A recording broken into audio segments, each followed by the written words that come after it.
House of Representatives has passed for a first reading a bill proposing to bar public and civil servants and their families from using private schools and healthcare facilities abroad. Sponsored by Abia's lawmaker Amobi Oga, the bill seeks to improve public institutions by making government officials directly dependent on them.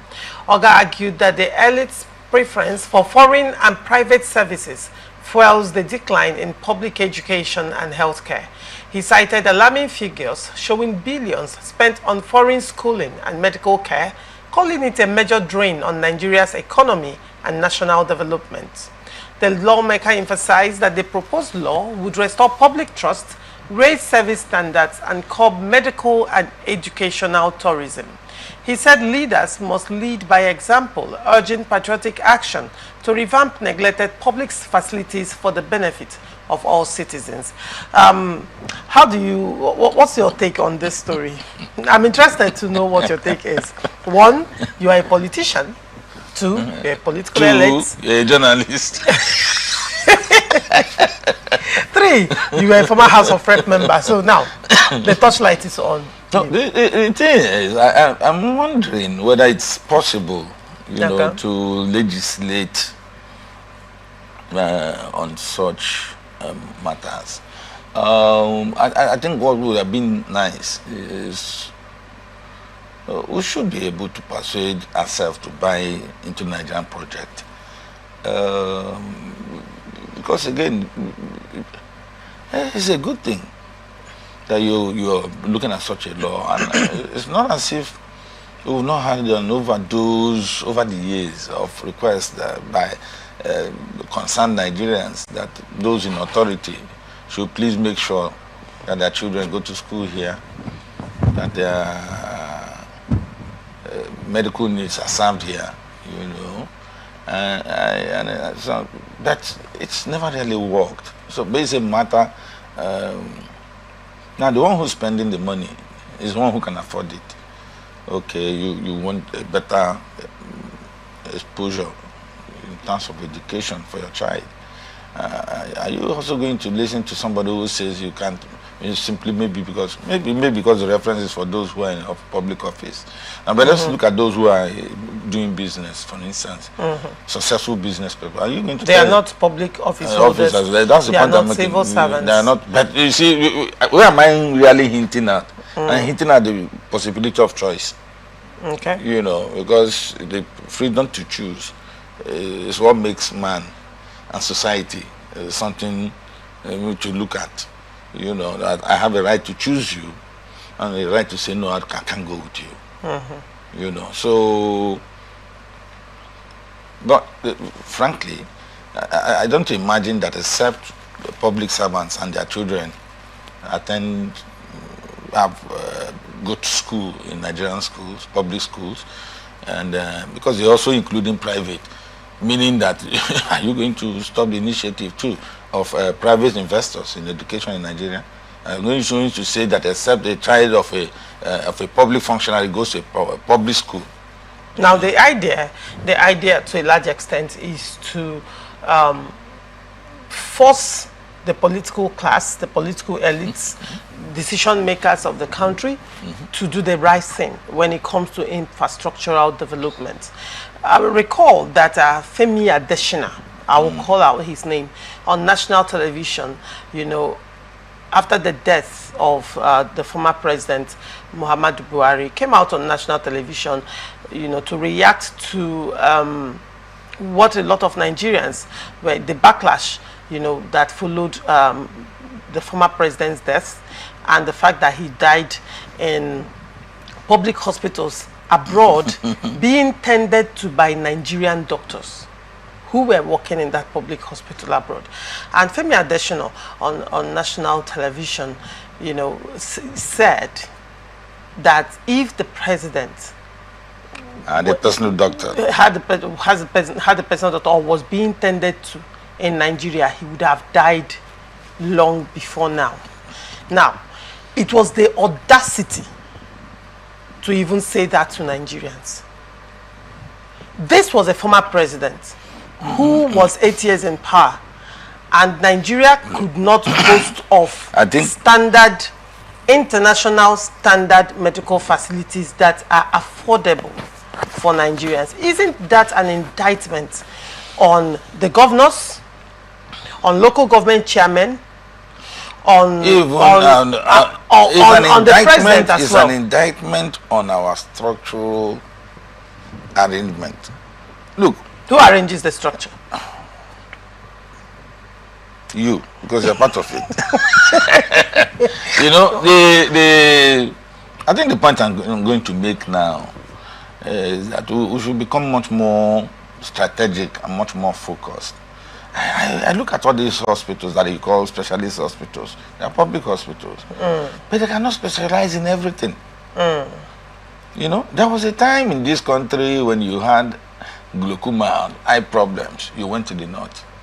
Because maybe the north, because of weather conditions, because of their level of exposure, we are much more prone to those eye problems, you know. Now, when you are looking at it, I'm thinking that you can have hospitals that do almost everything, because you are also talking about equipping them. You're talking about equipping them. So that's a problem. Now, if you are a specialist hospital, and maybe now those of us here in the Niger Delta are more likely to be victims of heart disease, given what the people are doing with this bullfire thing, or what we have suffered as a result of illegal bomb, you know, the impact of oil exploration on health. You know, so we shouldn't have all kinds of, you want to mend bones, you want to break heads, you want to, everything in one place. That's the point I'm making. Now, because that will help structure our hospitals and the equipment of these hospitals. Because those modern day equipment that you're looking for, I went to BMH the other day. I was impressed by how much the River State government is trying to provide equipment.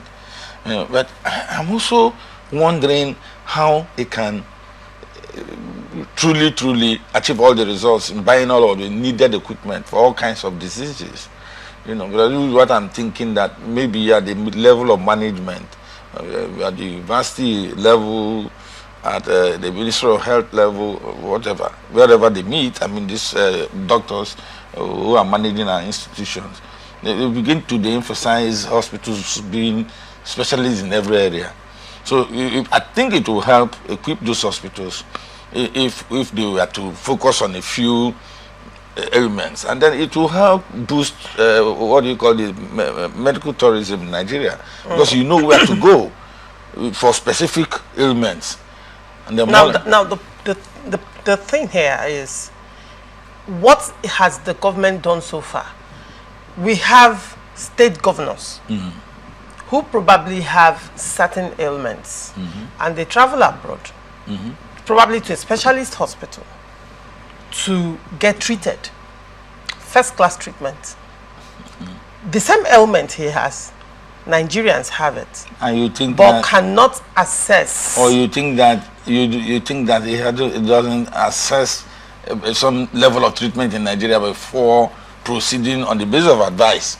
On the basis of advice, isn't that interesting that advice is being given to him to go abroad to source for medical care that possibly will be given to him by Nigerians who have trained in, and who are working there? The question is, why don't they make healthcare interesting enough, functional enough for a doctor to refer them to another facility within the country to go and assess that healthcare? I mean, anyhow we look at this, structural defect or not, it still boils down to the table of the political elites. In this instance, more or less the executives at various tiers of government. Frankly, it is in the best interest of Nigeria to have Medicare at an advanced level. It's not something to debate. Okay? So I'm trying to make it make sense to me that why we also we can't need have that. quality public schools. It's not something to argue about. Most of us growing up went to public schools. And see how you turned out. Yeah, yeah. So it has nothing to do with, in my view, whether or not we have private institutions that are operating side by side.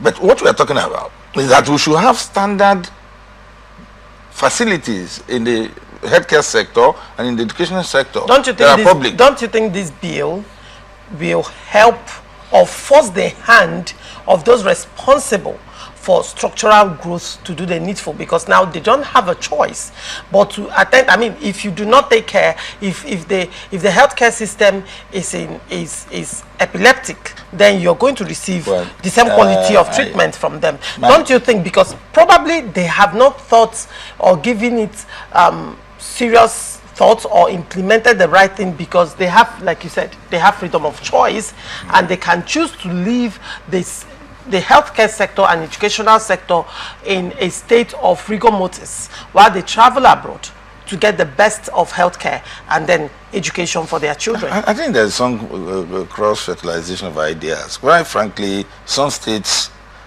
like Rivers, let me use Rivers as an example, also under Omahi, as a governor, you saw what happened in Ebonyi. See, the point is very clear. I know that there are facilities, for instance, in Rivers, in BMH, and I know that if you're having a cardiac issue and maybe they are unable to arrest all of it here, they are advised to go to Lagos, where there are better facilities, you know, to continue that treatment, particularly for those who have heart problems. Now, the thing is, every state may not have the same fancy for there have been this feeling in river circles that we should do what we can to develop our medical science, these things, and you can see that over the years public schools also received some development. You know what Amechi did there before he left. You know what Mike tried to do with campuses of University of Science and Technology. Okay, and all of these hint at positive strides that are being made by some states in pursuant to the development of public institutions. Okay, but we can't wish away what the rep members trying to do. Do you think it's going to stand? Yeah, from your knowledge as a politician and a former House of Rep member, do you think this is going to stand? Because I mean, there are those that may not want it to stand, considering their own interest as well. This is the point. I think that what it awakens or reawakens is a moral obligation that our leaders owe. Is it moral or statutory? You see, when you have that conviction that not doing it is immoral, then you respect for statutory responsibility grows. I think that no matter what you do. So more of statutory obligation laced with moral conviction. Yes, because you must tell yourself that, look, I'm leading these people and they need access to medicine. They need access to treatment. You understand? And that looking at my balance sheet, I can buy this equipment and try to equip the hospitals that they attend. So there must be some level, some commitment that is moral, and then of course the statutory one. Yes, at least it's sworn out of office to be responsible for the welfare and well-being of the people, and so but looking at the bill, I think it's more likely to be persuasive, not because honestly, most state governments, no matter where you turn and look, most state governments are investing at their level, what they can, you know. But the truth is, the kind of equipment, the kind of digital equipment, the kind of scientific equipment that you need now for certain ailments, you know, either cure of those elements or prevention of those elements may not be something that some states can afford, which is why I'm thinking that we shouldn't want to do everything.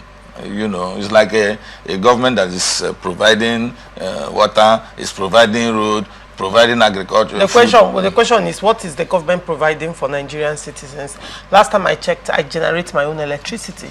Last time I checked, I generate my own power. No, I can go on and on. Now, you're one of the oppressors. Well, last time I checked, I generate my own electricity because power supply is epileptic.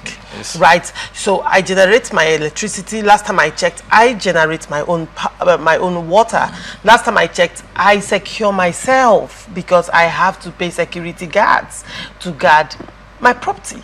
Right, last time I checked, even if I park in a public place, I will have to, you know, beckon on the security there and expressly tell him, take care of this car. When I'm coming out, I will make you happy. And I have to do that. So I do not depend on the government for anything.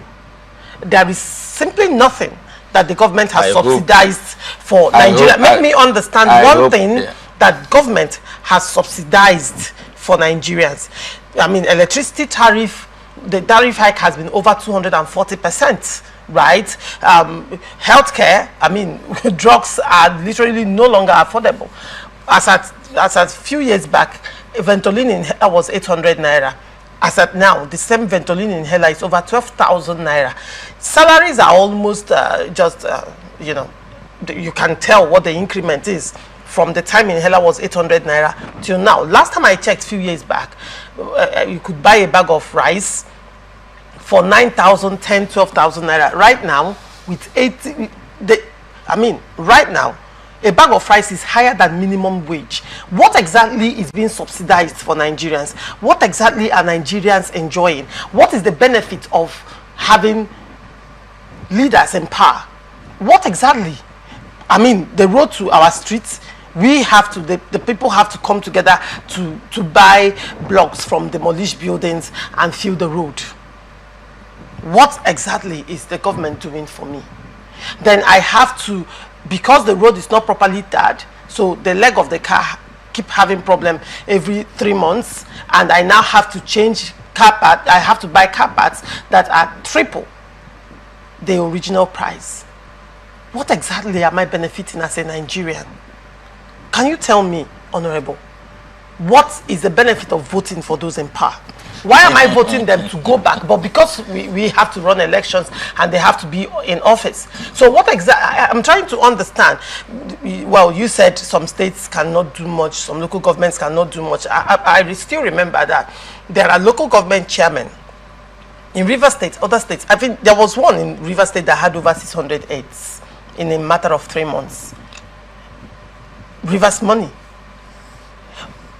Probably we should be asking what the heartbeat of these politicians are. Do they actually love the people? Now, I think that I don't want us to act like cowboys and Indians. It's not about cowboy. This is a real pain, and I know that I'm speaking for. Right now. I'm the voice of the voiceless. No, and standing on that side, you are representing the political class. You are sounding like a Republican. Well, who wants less government involvement in matters because you can provide certain things for yourself. Am I sounding like a Republican who wants less government involvement, or am I speaking out the pain of not having government involvement? And because I am asking what exactly am I enjoying? Because you know these issues from the government. These issues, some deriving from some ideological bent, you know, have been there over time for discussion. What you are referring to, you are talking in terms of growing inflation. You're talking in terms of biting government policies, you know, the support tariffs for increase, for example. Now, all of this will not remove the fact that for society to be organized, for society to run, there must be government. Now, the issue, because right now I can see what you're saying, that you provide security for yourself because you have a security guard who's looking after your property. You certainly provide energy, you know, for your own power supply, whether it's solar, whether it's hydrocarbon, diesel or petrol, but you provide it, you know, because you can't really rely on public power supply. So same thing, water. If you don't sink your own borehole, on your own, you have to buy from a marijuana or whatever, you know. So yeah, these are tons of challenges, challenges that we expect our leaders to find solutions to. You understand? And you talked in terms of subsidy, and you see that where we came subsidizing fuel, we are subsidizing money for some people who are making it so much money, you know. And now that you have removed those subsidies, for instance, on petroleum, for instance, the state governments have more access to more funds. That's not a lie. That local governments have more access to money. That's also not a lie. Now the issue is how are those funds deployed? What are you doing with them in the interest of the people? Now, the greatest you can see is the provision of infrastructure. You know, depending on which state, which part of the country you're from, and what is going on. You know, but that's not to say that people are not going through hell. People are going through hell. Always will be. Thank you for accepting that. People are going through hell. So now the question is... The question is, you know, things got to get bad so they can get better. You know, and that's, I believe in that. I believe in that. Why am I even saying that? Because you see, there are lifestyles that we're exposed to, you know, and because of current realities, we're beginning to, a lot of people who read economics in my time thought it was just some jargon, you know, people telling you about a scale of preference and all, you know, opportunity cost. You know, most of those in the past, because of the way we were also pampered like Nigerians, it was like, what kind of stories are these people telling? It doesn't work. But now those principles, I mean, you can practice in your home. You don't buy everything you see in the marketplace. Now you are going for what you need, meaning that tastes are changing, our orientation, our behavior patterns. That's not changing. What changed is that there is a gross reduction of the purchasing power of Nigerians. It will affect your taste. Things did not change. What changed is that the purchasing power of Nigerians has been reduced when it is I mean, and not just that. That is also a pointer to the fact that middle class has been eroded in Nigeria. We are just at either you're poor or you're rich. And personally, I am on the lower side. You're not. Last time I checked, you're on the political. Look, this is me. Being involved in politics does not make you a rich man. Please. Well, now, because it is critical what your policy orientation is, whether you are in politics for business or you're in politics for service, you must choose. Buhari was in service. Okay, we don't want to go into that conversation of the president, whether he was in service or not. I don't want to engage in that particular conversation. No, it's critical. Because you need to define. How do you buy? How much was PD 2023? 40 million, correct? Is it not madness? But then, no. I want us to look at being in politics for service. So you use 40 million. No, to invest in a firm. Is it not madness? To invest in a firm, then you that means that if I have what it takes to offer leadership, if I don't have one, I can't be a leader. Well, doesn't that make it a business at this point? Because I mean, buying, I would not say buying, investing in the form of political parties, in the form of interest. When you invest, there has to be an ROI. There has to be a return on investment. Mind you, that's just indication of interest. That's not a guarantee that you win the primaries. And if eventually you win the primaries, you know how money exchange hands during the delegate conference that leads to the primaries. And after you emerge, after spending during that primaries, then that is the beginning. Because I mean, you have to campaign and you spend hundreds of millions, if not billions, in campaigning. That is investment. After you do that, and you now enter office, plus the negotiations you must have reached with your cronies and your supporters, then you enter office. Meaning that Citizen Choma is justifying. No, when you, I am only, you know, telling you what actually happens and why you said some people are in politics for service, because some are in politics for business. Hold on. How are you in service when you have invested? Hold on. Let's ask ourselves a plain question. Almost billions. Now the issue is this: there are people who think, and if you look at them, that's why they think that if they are not in charge, the system will run. Okay.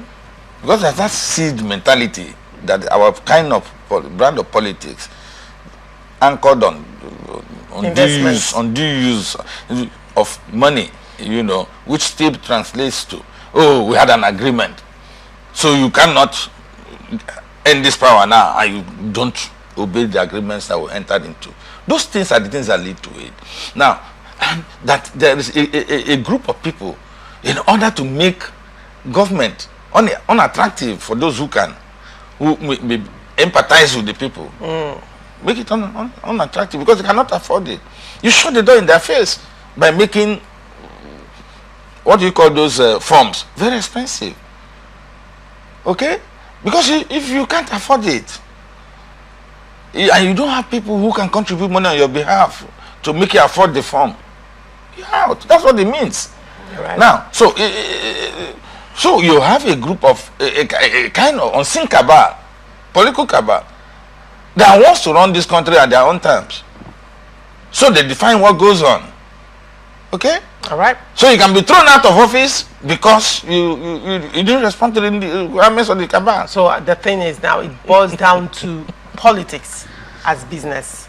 And probably this could be why we are in the state of epileptic power supply,